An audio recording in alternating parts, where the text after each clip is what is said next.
welcome. Lovely to virtually see you all this evening. Beautiful. So we're going to give everyone just a minute or two to come and join us. People are popping in and we'll get started shortly. We're so glad that you're able to be here tonight. Get excited for a really interactive conversation. I will promise you this is not going to be a talking head for an hour. So this should be a really great conversation tonight. And people are popping in today. And Patricia, so I will say before we kick off officially, I'm Natasha Scott. I'm the Director of Educator Engagement at iCivics. And my two amazing colleagues, Emma Humphreys and Patricia Leslie Brown, are here with me too. So they'll be helping with the chat and logistics. So if you have any questions, please feel free to throw them in there. And we do have a landing page for today where we're going to get kind of capture our thoughts and ideas. So please feel free to click on that link and we'll put it in a few times because we know every time someone joins in, the chat refreshes for them. So we'll put it in a couple times there. And if you open that up, that'll be great.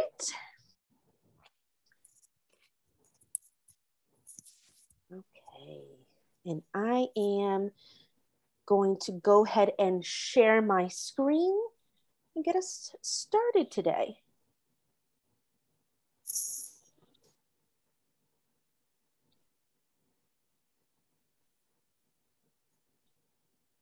Okay, and I always give my default that I am an elementary teacher by trade years ago. So when I ask for thumbs up, it's not, I just can't help it. It's just the elementary teacher in me is ingrained. So welcome everyone. And I'm actually going to turn it over to Emma for a second. Yeah, thank you so much. Good evening, everyone. I'd like to welcome you all to tonight's webinar, the second in our 3-session professional development series, exploring the roadmap's design challenges in the context of their corresponding themes. A couple of weeks ago, we took a close look at the first 2 design challenges focused on motivating student agency and exploring America's shared story. This evening, we'll dive into design challenges 3 and 4 as we think about the role of compromise and honest patriotism in American history, our political system, and also our classrooms. So whether this is your first EAD session or 20th, we welcome all interested stakeholders to this professional learning program, and we're so happy you're here. Before we get started, I just want to let you know where you might find some additional information about EAD implementation and taking action targeted at key constituencies. So if you go to the EAD website and in that top nav bar, you hit Take Action, you will be brought to our Take Action page where you'll see all sorts of different stakeholder categories, teachers, students, state policymakers, curriculum providers, PD providers, whomever you are, maybe you're multiple people, you can click on those and get some ideas for taking action. Of course, being here tonight is one of the best things you can do. But if you're still looking for additional information and you're not sure where to find it, I want to encourage you to send me direct messages in the chat. You're also, if you think they're for the good of the order, by all means, put them out in the whole chat. We'll come in and answer them. Or you can go to the Contact Us page of the EAD website and send us a message. I promise there are real human beings checking that, responding to that every day. In fact, members of our team, myself, Natasha, Patricia. So we'll be sure to get back to you with whatever we can tell you, whatever your inquiry is about. So with that, I'm going to turn it over to Natasha. I'm just so thrilled you're all here tonight, and let's have a great evening. Okay, and there's the contact page in case you're wondering for that official people behind the scenes who are happy to jump on that and answer questions. So for today's virtual conversation, as I said in the very beginning, we're really trying to make this an engaging conversation. This is not just a talking head session for you. We're going to make this interactive. We really want you sharing your thoughts and ideas and getting a sense of who's in the room. And because as we think about this, we're really representing from across the country. So keeping that in mind today. And we're going to actually start with a quick poll, just getting a sense of how we're feeling. So there we go. Let me launch that. On a scale of 1 to 5, how familiar are you with educating for American democracy? Is this your first time exploring EAD? That's perfectly fine. We're glad you're here with us today. We kind of, I feel a little comfortable. I've poked around a little bit. Or are you at a 5? I've been involved with EAD prior to the launch. So take a minute, share where you are. This really just helps us gauge our conversation throughout the evening. We want to make sure we're tailoring our comments and our questions and guiding you through the right places. Okay, so we'll give anyone else a moment who wants to chime in. Okay. So it seems like we have the majority of us are sitting between 1 and 3. That's a good place for today's conversation. Not quite an expert, but excited to jump in and start exploring. So that's a wonderful place to be today. And you're in the right place. So I'm going to end that poll for us here and continue on. There we go. So just a couple of notes. If you need documentation for today's webinar, lots of us, those of us who might be in the classroom, oops, sorry about that. My click, I always love when the click decides to go ahead of me. So if you need documentation for your participation in today's webinar, just know that we'll track the Padlets throughout the session. We have a couple of polls here and there. And then there's also an exit ticket at the end of the session. So what we'll do is at the end of the session, we'll actually reach out to everyone who asked for documentation and we'll send that along. And before we jump in here, I am going to take us to our landing page. So Patricia put the link in the chat earlier today. So there we go. Let me scroll up and not start with the exit ticket for you all. This is what happens. I get very excited with my page. Okay, so I'm just going to scroll up. Close your eyes if you get seasick. We know this can be a whirlwind as you go by. So what I would love for you to do is actually take a moment, and we're heading up to, you'll see this is a preview of all of your conversations later on today. This is like a sneak peek. Say like, what's going on? So what I would love for you to do is actually take a moment and start with introducing yourself. So let us know who you are, where you are, and just one reason why you're joining today's conversation, as well as we do have a map. I can't hide my love for geography here today. We do have a map. So one of the great things is as we think about this project and this initiative and think about how it's really designed to reach conversations across the country, each point on this map represents someone who has engaged with us since the launch. Okay, so keeping that in mind. So add yourself. So very simple. Padlets are pretty easy. All you have to do is press the plus sign in the corner, and you can add your location right to the map today. And this is just a fun way to keep track. The geography nerd in me gets to get excited as I see pockets and communities of educators and nonprofits and organizations coming together to talk about EAD. So that's really exciting. Okay, and you can see those clusters start to pop up, and you can see where we need to have some more conversations. So reach out to peers. As Emma said, this is our second session in a series of 3. So if you missed the first one, don't worry, it's recorded and on the website. So you are more than welcome to watch it. And today what I'm going to do, since many of us are still relatively new to the conversation, I am going to do a brief overview and just kind of pop through some of the key elements of EAD, just so that you're familiar with language and as we go through our conversation today. And if you have any questions, please feel free to put them in the chat. Patricia and Emma are monitoring that for me. So if I miss it, they are right on top of it and they'll jump right into the conversation. So do not worry. Okay, let's see. How are we doing here? There we go. So this is the great thing. This is my sneak peek tech tip. Padlet is wonderful. You get to see who's in the room without the flying of the chat room. That's part of the reason why we're using Padlet today. So as you can see here, we actually have a range of people popping up from everywhere across the country. I see a lot of West Coast today, which is wonderful. I'm just a couple of miles north of Boston. So today we had some sunshine. Luckily, we're getting over the cold fronts here, but it's excited. So welcome all of you today. I'm so glad that you're able to join us. So as we think about this project as a whole, EAD, really what's essential for us to think about is it's the cross-partisan, the diverse perspectives that have been brought into this conversation.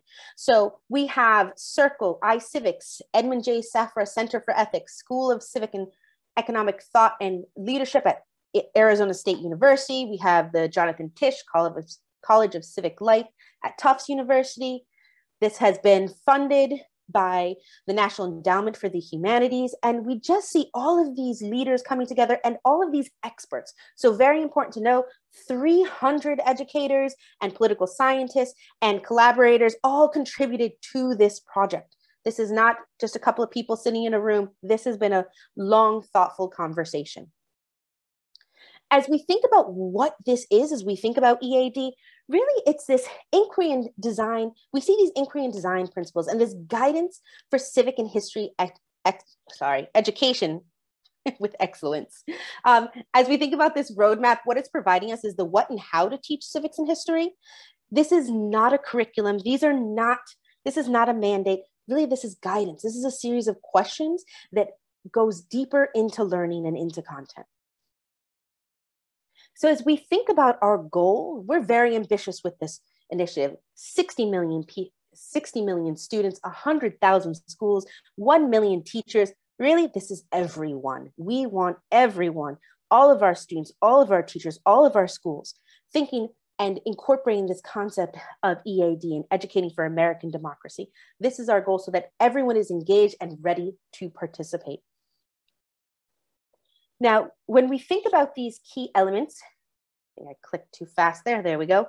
As we think about these key elements of EAD or educating for American democracy, we have our 7 themes, starting with civic participation, then proceeds to our changing landscape, we the people, a new government and constitution, institutional and social transformation, a people in the world, and contemporary debates and possibilities. Now, our design challenges that we've been diving into directly correlate with these themes. So as we talk today about design challenge 3 and 4, we're really going to be honing in on a new government and constitution, as well as institutional and social transformation. Alongside that roadmap that has those 7 themes, I will also add to that, those 7 themes are built across K-12. This is the elementary educator in me loves this because it's starting with our youngest learners. And you see that alignment, that vertical alignment continue to progress up. Now, as we then continue alongside the roadmap, we have our EAD Pedagogy Companion. Now, our Pedagogy Companion has the 6 core pedagogical principles and really diving into both the learning and dispositions that have to be established in order to get to that rigorous instruction. Okay, when we start with this high expectations, excellence for all, but continuing on to a growth mindset and capacity building, then thinking about what should our school and classroom look like. We can't put this burden simply on the classroom teacher, but we have to think about this, the learning environments within the classroom, but also as a school as a whole. And then once we make that shift to rigorous instruction, where we see inquiry as the primary mode of learning, the practices of constitutional democracy and student agency, and assess, reflect, and improve, thinking of this as a constant cycle that should be happening throughout units, throughout lessons, really trying to make sure that we're maintaining that learning environment that encourages rigor in history and civics instruction. So today's conversation, as we're diving in today, we're talking about the design challenges. So the design challenges are really the why does this all matter? Why should we be doing this? This really gets at those points of tension in history. Okay. Our last session, we talked about design challenge 1 and 2, motivating agency and sustaining the republic. Design challenge 2 being America's plural yet shared story. I will say, don't tell anyone, we all have our favorites.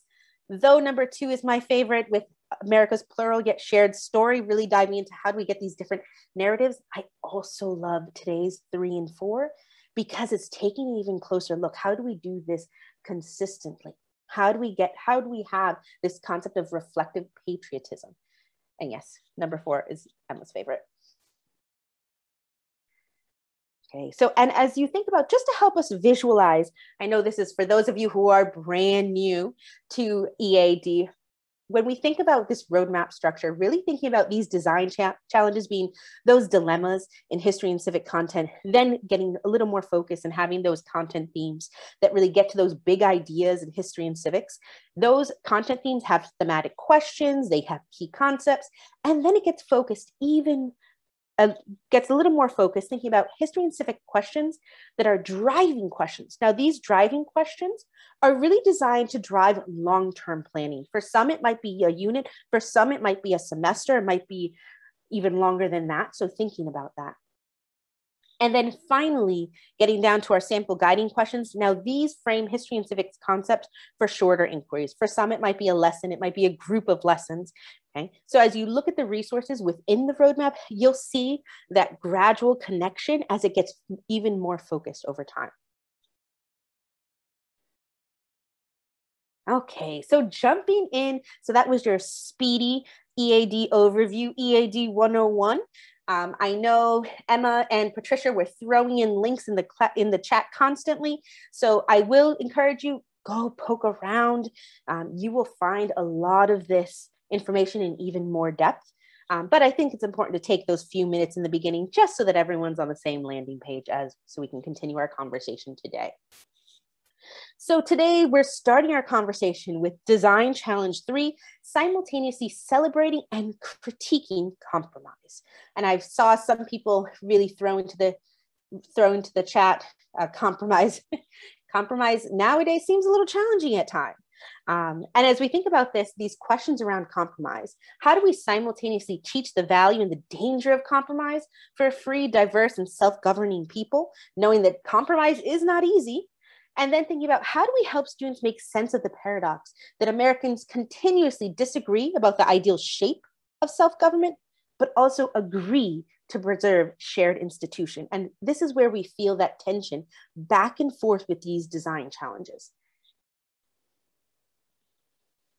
So we are going to start here today. So thinking about this concept of design challenge number 3, how do you incorporate the concept of compromise in your work? What are the opportunities and challenges that arise when teaching students about compromise? Now, remember, as I said in the beginning, this is not a talking head situation. What I want you to do is go back to that landing page. You are going to go ahead and head down to number 2, section number 2, and actually take a minute to think about that. Okay, take a moment, share your thoughts and ideas. So how do you incorporate the concept of compromise in your work? What are the opportunities and challenges that arise when teaching students about compromise? And since we are actually from a range of, from in the classroom to in the community organization, all around, when we think about our work, your work could be with adults, your work could be with students, however you want to lean into that perspective.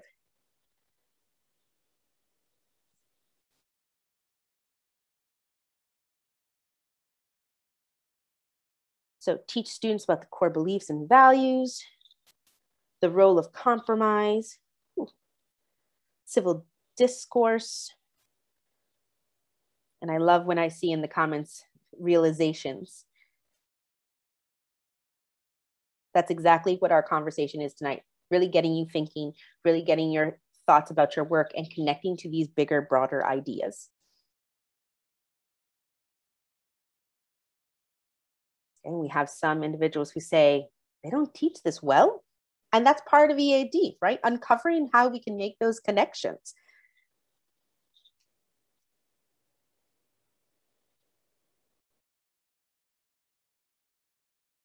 Using the idea that there are multiple sides to a story, incorporating those concepts of perspective as we think about.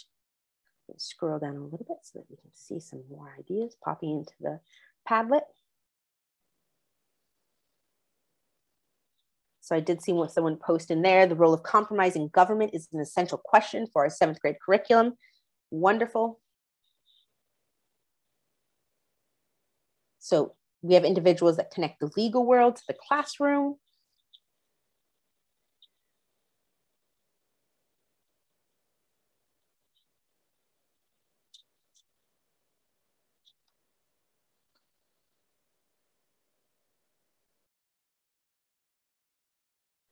Wonderful. And so part of this, as we're thinking about these design challenges, one of these other elements is really making that connection to what you're already doing and how you're deepening your instruction over time as you deepen those conversations around compromise that may not be there yet, right? They're still being added into your instruction. Wonderful. And so the great thing, you can definitely keep adding your ideas and your thoughts here. You can also, the joy of this, you can scroll down and read what your peers have written, okay, while you're sitting and while we continue on with our conversation today.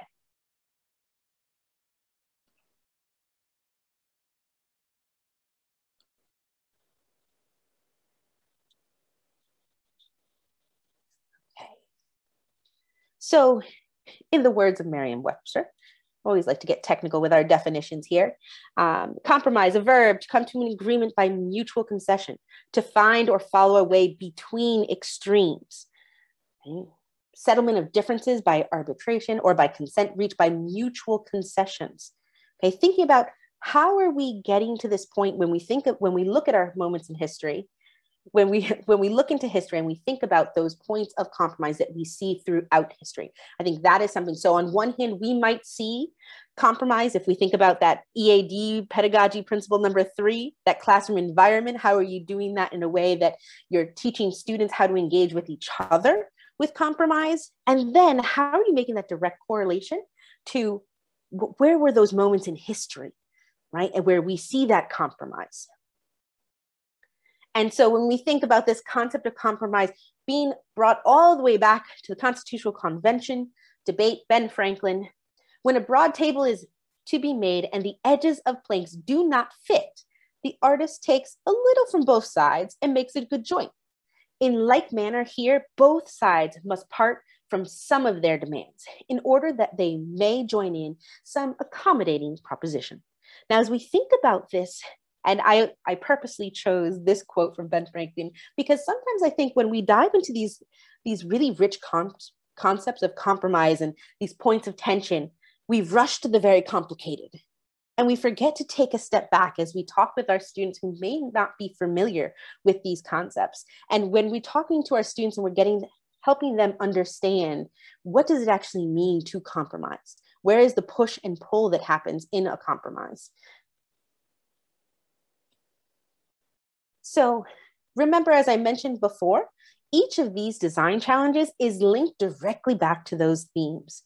So what I want us to do is I'm going to show in a moment theme 4, the driving questions of theme 4. Remember, those are the questions that can help drive those longer lessons, longer planning, longer units, okay, longer periods of time. And what I want you to do when I show the image is I want you to think about, how does theme 4 capture moments of compromise throughout our early history as a country?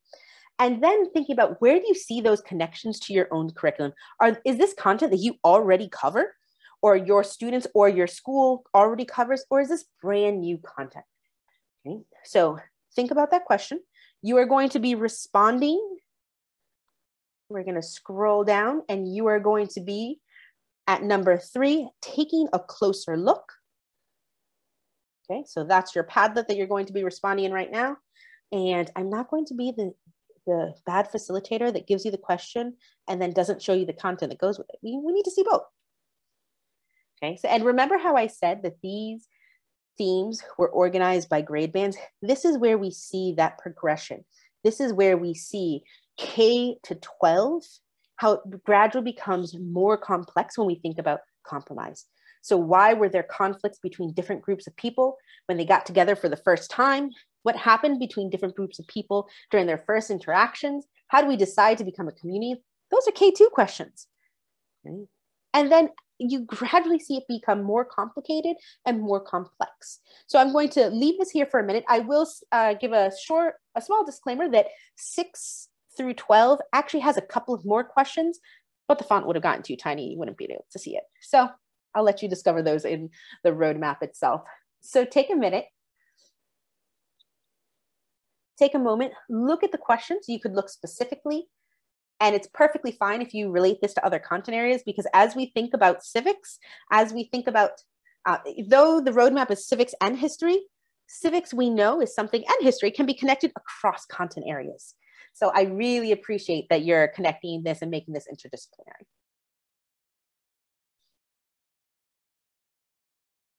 And while you're looking here, you could be looking directly at the grade band that you interact in. You could also look across K-12 and identify moments that you see.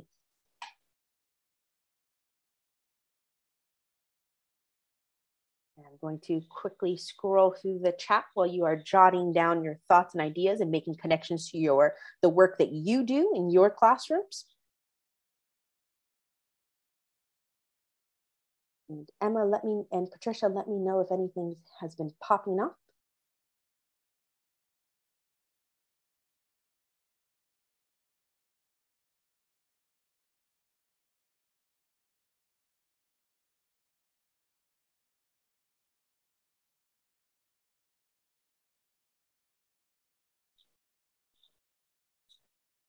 Okay, I'm going to switch over to our Padlet, see how we're doing, and then I'll come back. It's like that teacher 1 minute where you give them 1 minute, but then you're like, I'm going to give you 30 seconds more because you need a little more time. Perfectly fine. Okay, I'm going to go back to the other slide. Keep jotting down your ideas. I want you to be able to actually see the questions. And I will say I've pulled these driving questions directly out of the roadmap. So when you open up your roadmap, after you download it, so after you download the roadmap and open it up, you'll see all of these questions right there. And you'll also see the sample guiding questions that deepen this even more and make it even more focused.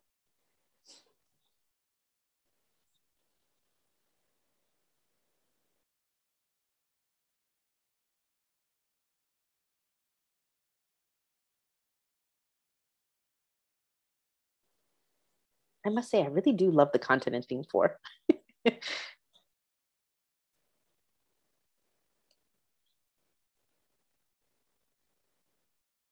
Okay, so we have our world history teachers thinking about how do we integrate this more into their world history curriculum, thinking about how can you find, and what I would recommend is think about where you can find those points where the compromise had to happen between countries. And you could probably make connections to our theme number 6 as we think about the relationship between the United States and the world. So you might be able to pick up some connections there too.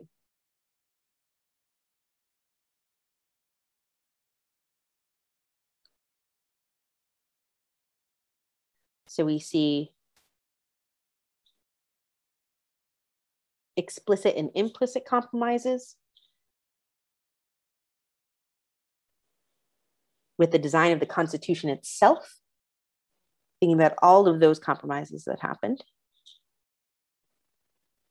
Compromise with colonial settlements, between colonists and native tribes.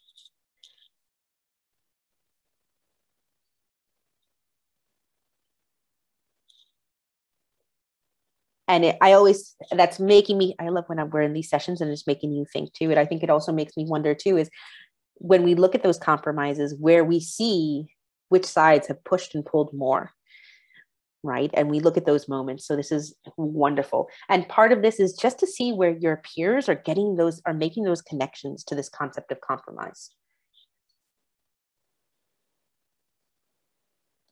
Okay.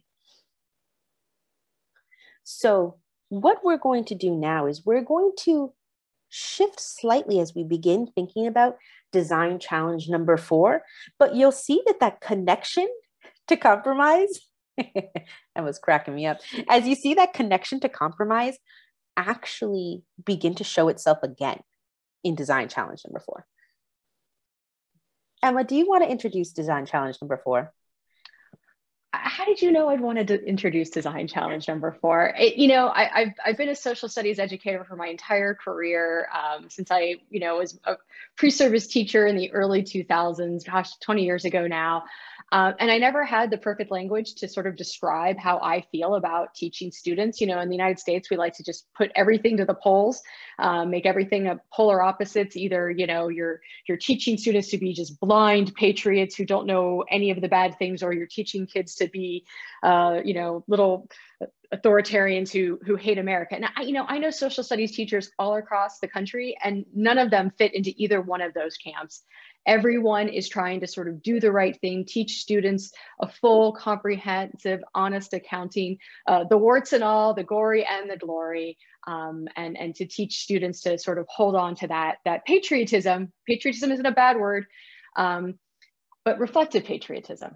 So I just love this. It's given me the language to sort of talk about my educational philosophy as a social studies educator. I just think it's brilliant. I wish I wrote it. I didn't. As you can see, the passion that we have with this project shines through when we get to these points. Okay, so there we go. So as we think about, I'm going to pause this for a split second. There we go. So yes, Emma, you on the screen, great place. You always freeze at the perfect spots. So as we think about this concept of constitutional democracy, this conversation always comes up. And really, we wanted to have Dr. Danielle Allen really put it in her own words. So what we've taken here is a clip from the Share My Lesson opening keynote session during the conference.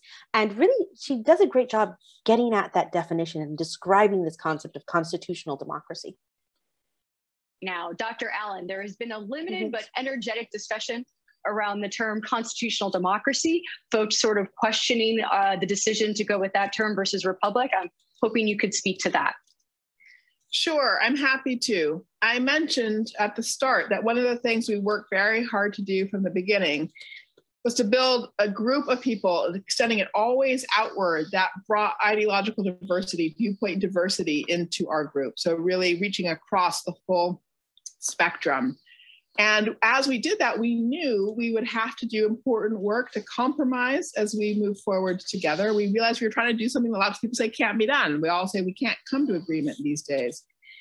And so as we went, we had to work through hard questions and achieve compromises. And the phrase constitutional democracy is one of those compromises. One of the literally very first things we did in this work was spend several weeks debating whether or not we should refer to this country as a democracy or a republic.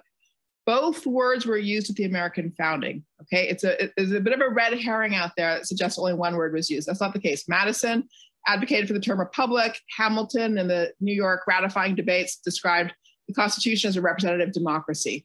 So both words were very much in use at the founding. And as we had this debate, it became clear that for people who hold up the word democracy, the focus is really on the role of the people, popular sovereignty of ordinary people. For people who hold up the word republic, the focus is really on order and structure and concepts like rule of law.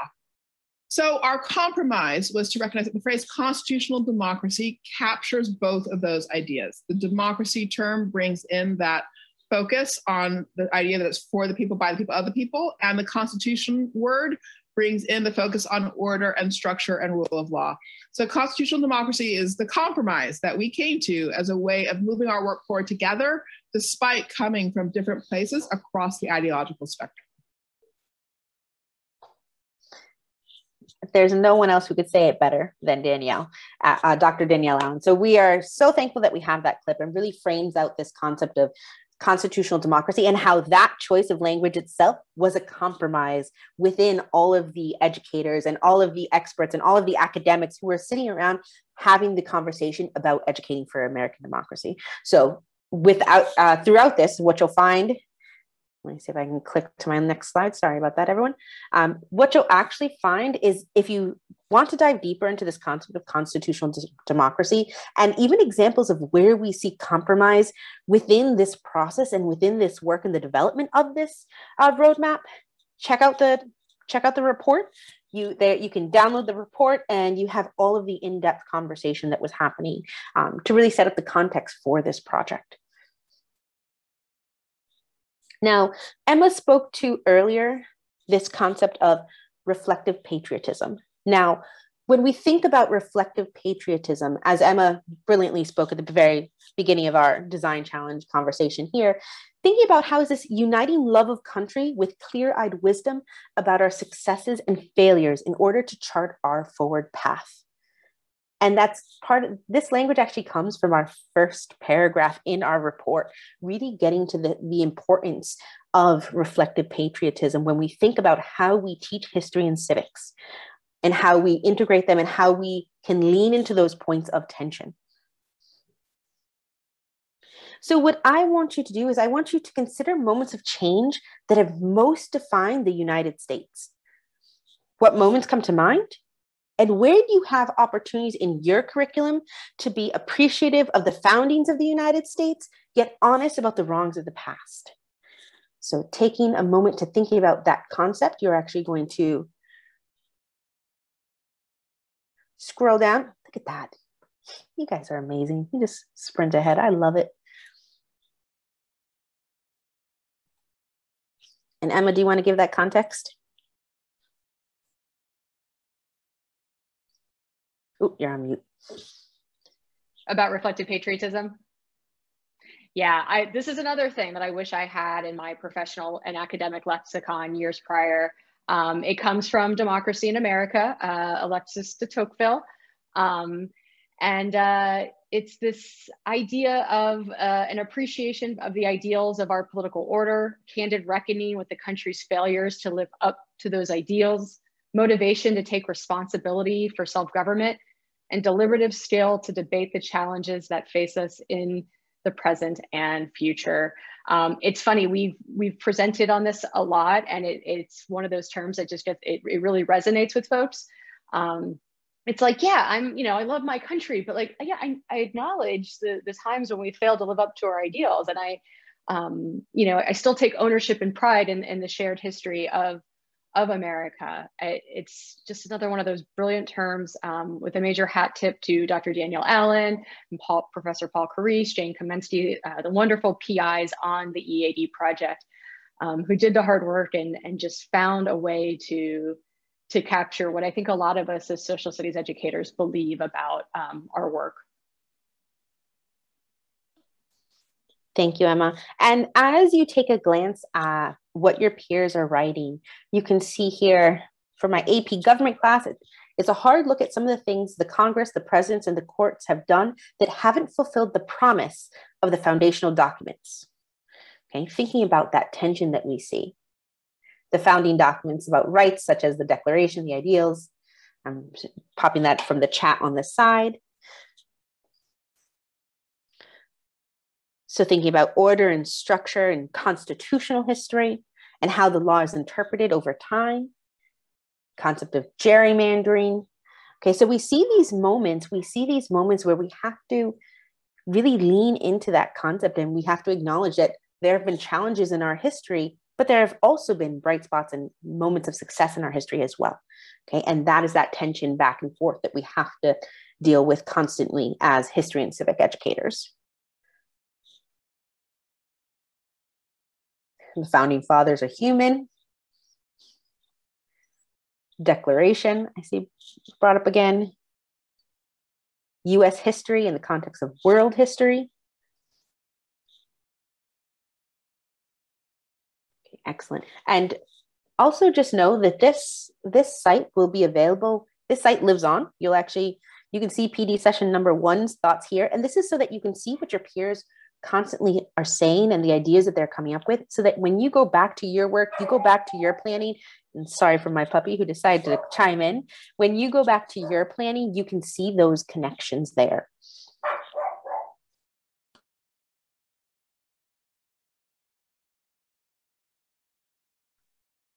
So I am now actually going to give us an opportunity.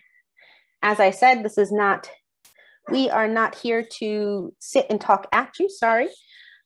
Let me go back one slide, there we go. So what I would like you to do is we're actually going to break up into a small group discussion, have this conversation with peers from across the country, get their insight.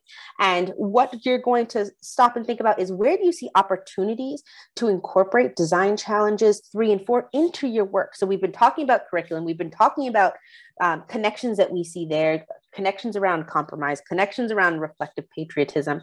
And what I want you to do is take the time to have that conversation in terms of, where can you see it both in curriculum, where can you see it in terms of how your classroom is even structured? Think about all the different connections that you can make, okay? And what I will also say is that along with the comments from your peers today, on our website, we actually have educator resources that have examples of many of these different points that you can then go continue to explore too. So right now, talk to your peers, see if they have anything that they love to incorporate, or they could see like, oh, this was an aha moment for them to say, oh, as I think about this in the future, I can think about how I can make that connection. Okay, so I'm going to break us up into a few small groups. I will say that you do have You do have a Jamboard where you can jot down your ideas. I am only going to break us up into 10 groups. So you're either clicking on the first link or the second link. And all you're going to do once you get into your group is actually, there we go, once it loads up, there we go. Jamboard, if you have not used it before, very simple. All you have to do once it loads, there we go, is you're actually going to click on the sticky note, symbol aside. There we go. Save it, and you can actually move it around. Okay, so you can jot down some ideas. You can jot down some ideas in your conversation. We're going to talk with our peers for about 10 minutes. I'm sure that time will fly, and then we'll come back together and wrap up. So I'm going to break us up into breakout rooms now. There we go.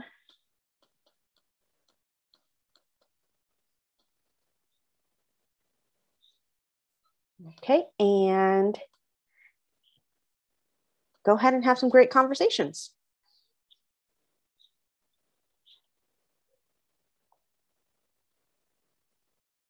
There's always those that want to push the button and those that are like, no, I'm not going to push the button.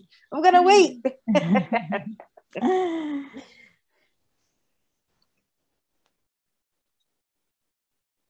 Okay, we'll give everyone, there's 20 seconds, so I bet they held out for those 20 seconds.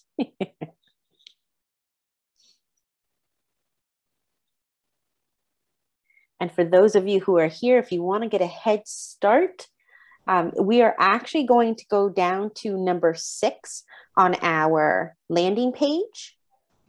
And hello, everyone. Welcome back. I get to see everyone's face. There are people on the other side of that screen. Yes. I knew you were there. Wonderful.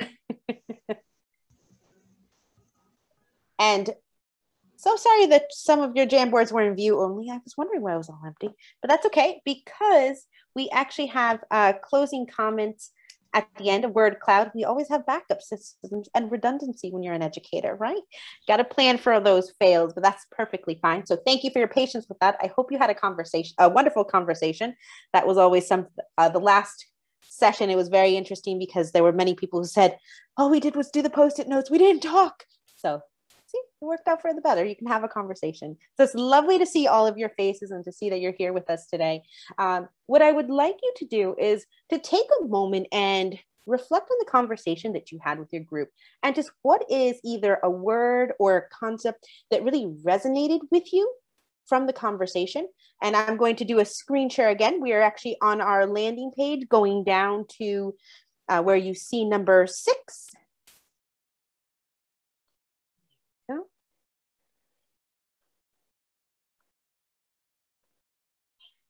Okay, so if you look at Digging Deeper Debrief, what I want you to do is, what is one word or phrase that resonated with you from your small group discussion? And it's perfectly fine that it didn't get onto the Jamboard. No worries, we're educators. We just keep going with the flow. But type in anything that comes to mind. And really, it's great to see what connections we see across conversations and what begins to happen. So this is wonderful. I see citizen, responsible, a good balance, engaging, necessary. These are the great things about word clouds. They continue to evolve as everyone starts jotting their thoughts and ideas. Tension, wonderful, Gloria, thank you. Collaboration, community. Oh, I love when I see elementary. Can't help it, I'm a little biased, it's okay.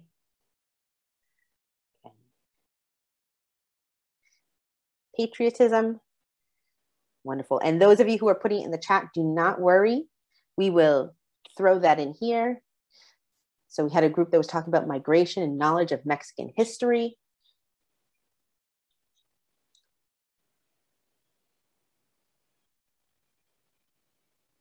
Excellent. So strategy to incorporate these concepts in state standards. And that's great when we start thinking about it from an educator to both local and state administrators. So thank you for highlighting that. Okay, so feel free to keep throwing in your thoughts and ideas here in our word cloud. And I am actually going to wrap us up for today. And first of all, right after the word cloud, you'll see an exit ticket. Feel free to share your thoughts and ideas there in terms of the session as a whole, different content and questions you're still wondering as we plan for our third session, because we have one more session that is happening in early June. I'm sure I have the date on a later slide. So jot in your feedback. Part of your feedback gets incorporated into the next session. So please feel free to let us know. And as I mentioned before, on our Educating for American Democracy website, we have educator resources. Right now, our library is 200 resources connected to the themes and the design challenges. So once you go into that educator resource section, you actually have the opportunity to filter by your specific grade band, by the theme you're focusing on, the design challenges you're focusing on, and it helps filter down that bank smaller and smaller. I will say, keep an eye out on these resources. We have 200 here. Our goal by the end of the year is to have 1,000 resources here.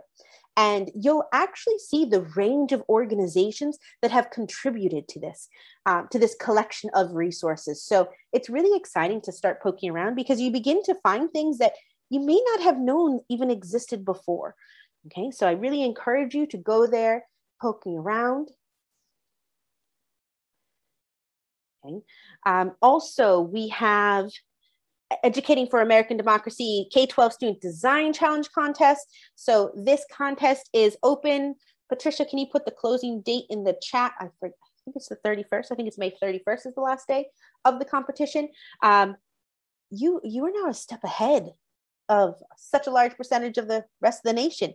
You can have the conversation about design challenges 3 and 4 with your students and actually have them create some artwork for the competition. As Patricia said, there's prizes, $350, up to $350 for the first place for the different themes, for the different design challenges and the different grade levels. So no matter the grade level, share it with your peers, have them participate in the competition. Their artwork will actually be the work that's represented on the site for the design challenges. You'll see we have icons for pedagogy, we have icons for the themes, but we actually don't have icons for those design challenges for a reason. We want to see that tension raised to the surface through the artwork of our students.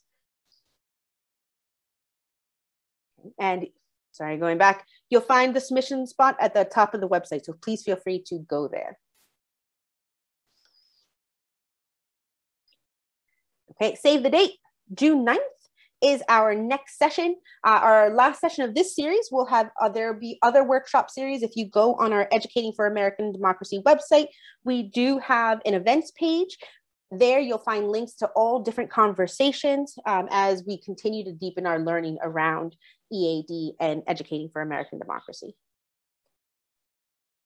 And on that note, I'll say thank you.